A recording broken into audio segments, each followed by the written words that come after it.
નમસ્કાર વલસાડીઓ। અત્યારે વલસાડના અલગ અલગ ગ્રુપની અંદર એક ફોટોગ્રાફ આવે છે કે આ છેલ્લી ઝલક શાંતિ ભુવનની। જી હા, આ જે વિસ્તાર છે એ જ શાંતિ ભુવનના નામે ઓળખાય આ વિસ્તાર। આ શાંતિ ભુવન એ માત્ર જગ્યાનું નામ કે એક ફરસાણની દુકાન નહીં, પરંતુ કોઈએ વલસાડથી આ બાજુ આગળ જવું હોય તો કે શાંતિ ભુવનથી જમણી બાજુ કે ડાબી બાજુ આગળ જવું। શાંતિ ભુવન ઇટસેલ્ફ એક એડ્રેસ। મોટા બજાર જાઓ, ધોબીવાડ જાઓ કે રામજી ટેકરા પર જાઓ, શાંતિ ભુવન એ ઇટસેલ્ફ એક એડ્રેસ।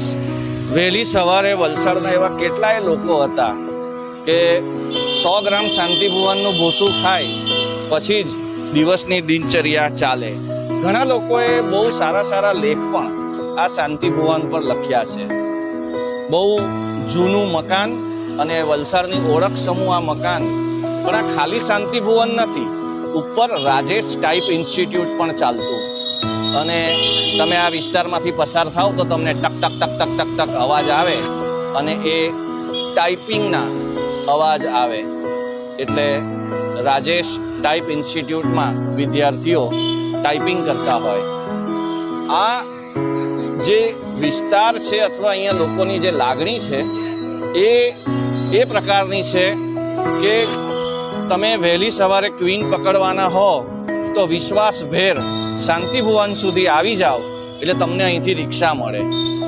તમારે રાત્રે આવવું હોય તો પણ તમારે એટલું જ કહેવાનું કે શાંતિ ભુવનથી થોડું આગળ, એટલે રિક્ષાવાળો એ જ વિશ્વાસભેર તમને અહીંયા લઈ આવે।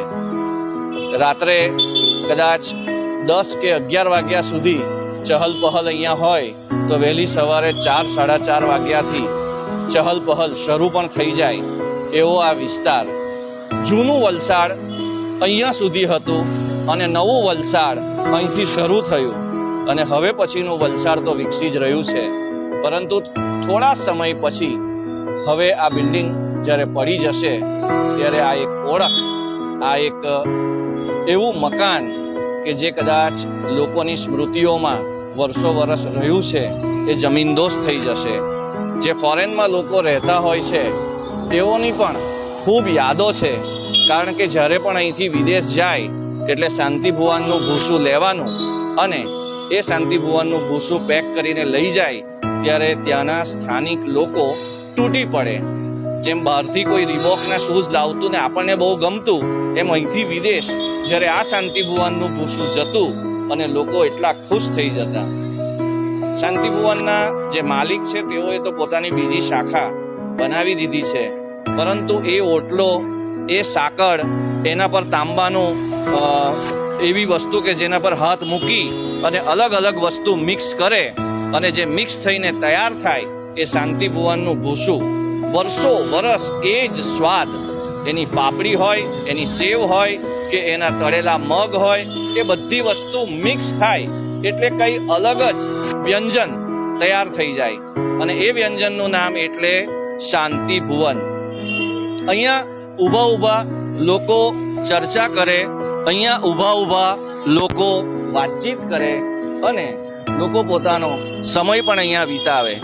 અહીંયા તમને દાંતણ મળી રહેતા, અહીંયા તમને બોર મળી રહેતા, અહીંયા એવી કેટલીય વસ્તુ લોકોને મળી રહેતી અને ટ્રાફિકની સમસ્યાઓ વચ્ચે પણ અહીંયા લોકોના દિલોમાં જગ્યા એટલી હતી કે અરસપરસ બધું બરાબર થઈ જતું।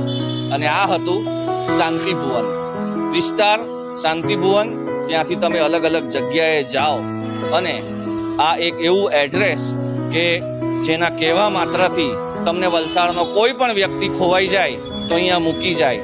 એના પર ઘણી સરસ વાતો પણ અત્યારે ઇન્ટરનેટ પર લોકોએ લખી છે અને એ જ મારી પાછળનું આ બિલ્ડિંગ થોડા સમય બાદ જમીનદોસ્ત થઈ જશે, એનું અસ્તિત્વ એ મટી જશે। વલસાડ વિકસી રહ્યું છે, વિસ્તરી રહ્યું છે અને જૂનું વલસાડ હવે નવા વલસાડમાં પરિવર્તિત થઈ રહ્યું છે। સમય છે, વ્યક્તિ હોય કે બિલ્ડિંગ, જૂના થાય ને જર્જરિત થાય એટલે નવા આવે। ટાઉન પ્લાનિંગમાં રસ્તો પહોળો થશે એટલે આ બધી વસ્તુ જમીનદોસ્ત થઈ જશે। પહોળા રસ્તા ચોક્કસ મળશે, પરંતુ પહોળા દિલ લોકોના મળશે કે કેમ એ પ્રશ્ન મોટો છે. હોપ સો આ રીલને આપ વધુ ને વધુ શેર કરજો, વિદેશમાં રહેતા મિત્રો સાથે શેર કરજો, કારણ કે આ વાત માત્ર શાંતિ ભુવનની નથી, વલસાડની ઓળખની છે. શાંતિ ભુવન પછી વલસાડના ટાવરનો વારો આવશે.